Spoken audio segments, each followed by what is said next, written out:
America और Iran के बीच बरसते बारूद का दूसरा राउंड बेहद खतरनाक है। जिस हॉर्मूज को लेकर अमेरिका और ईरान आमने सामने हैं, उसी हॉर्मूज के पानी से युद्ध की ज्वाला जली है। अमेरिका हर रोज ईरान को तबाह कर रहा है। ट्रंप की सेना के टारगेट पर पूरा दक्षिणी ईरान है, जहां 10 से ज्यादा शहरों पर बीती रात अमेरिकी मिसाइल कहर बनकर टूटी।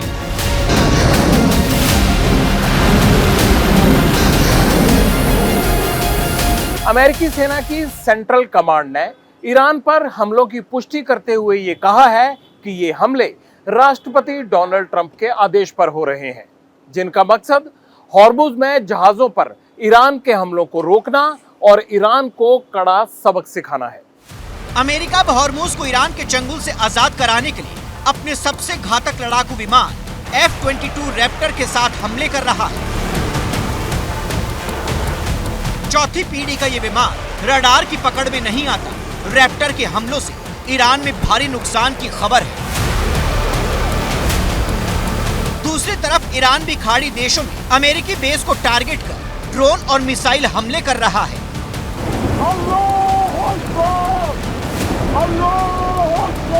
ईरानी हमले का ये सबसे ताजा वीडियो है, जिसमें मिसाइल पर लिखा है ट्रंप फेल हो गए हैं। ट्रंप ने 4 साल में 30,000 से ज्यादा बार दुनिया को गुमराह किया है, जिसके बाद ईरान की मिसाइल अमेरिकी बेस को टारगेट करने के लिए निकल पड़ती है।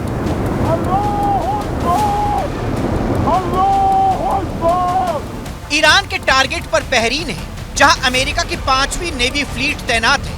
अमेरिका को दर्द ज्यादा हो, इसीलिए ईरानी सेना बैलिस्टिक मिसाइल से हमले कर रही है। MOU की 14 शर्तों को देखते हुए अमेरिकियों ने इस कम समय में किसी न किसी तरह इसके अलग अलग हिस्सों को खत्म कर दिया है। हमने शुरू से ही कहा था, वादे के बदले वादा। जब तक दूसरी पार्टी अपनी जिम्मेदारियों को पूरा करेगी, हम भी अपने वादे पूरे करते रहेंगे। अमेरिका ने अपनी मिसाइलों का मुंह इसलिए खोला है क्योंकि हॉर्मुज से गुजरते हुए जहाजों पर ईरान ने अटैक किया था।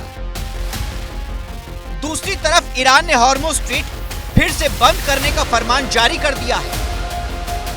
साफ कह दिया है, जब तक इलाके में अमेरिकी दखल खत्म नहीं होता, वो हॉर्मुज स्ट्रेट से किसी भी जहाज को गुजरने नहीं देंगे, जिससे तनाव और युद्ध दोनों और बढ़ेंगे। खामेनी का जो फ्यूनरल हुआ, एक हफ्ता जो चला प्रोसेशन, उसमें आवाजें निकल के आई रिवेंज, बदला।